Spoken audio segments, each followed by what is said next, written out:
Hello, and welcome back to the review. We're doing another one, third in a row. Today we're looking at the Glorious Model O wireless. I've had this mouse for over a year and a half now, so I definitely know a thing or two about this mouse. The Glorious Model O wireless is just obviously a wireless of the Model O. Now, being a Glorious mouse, off the bat, it's obviously had some build quality issues.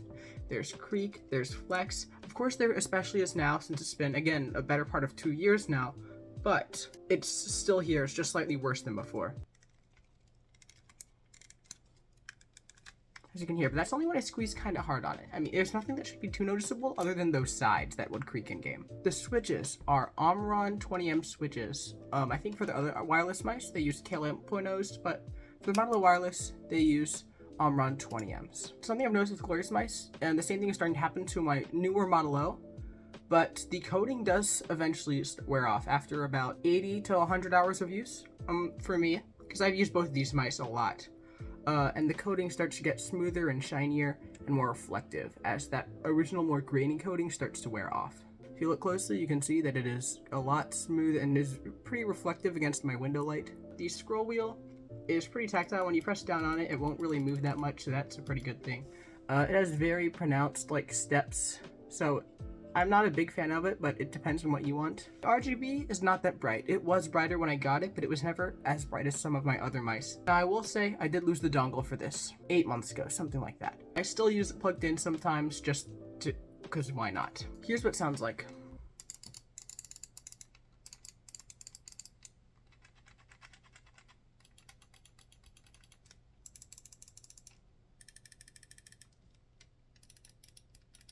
This mouse weighs 69 grams, if I remember correctly.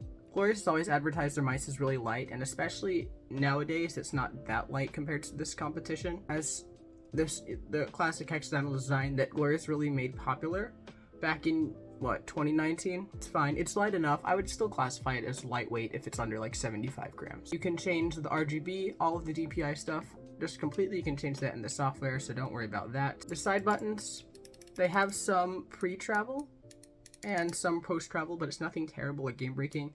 The clicks have some post-travel, not much pre-travel, and they have some side play, and it creaks and grinds, but again, I've had this mouse for a while. Did not used to do this as much until about 5 or 6 months into having the mouse. Glorious has always advertised their G-Skates or whatever as their mouse feet, which aren't that good. They're very scratchy. I'm not even pressing down on the mouse. This is just how it sounds. It's very scratchy and I haven't replaced them, but I have taken care of them and it's still just not that good. The battery life lasts, according to their website, 71 hours. For me, it's lasted around 80, so you can lower the D-bounce down to 0 or 2 or 4 ms. I honestly don't remember. I'll put it on screen right here. I mean, this mouse does double click, and you have the click delay really low. Honestly, it wasn't that big of a problem for me. DPI button, you can activate the DPI button by pressing around here on the mouse, if you hear. And just pressing down right here, you can probably hear the creaking, especially prominent right in the middle of this mouse. It's not terrible. You can plug it in here. Glorious does give you a pretty nice USB-C to plug in, but you can use any and it'll work just fine.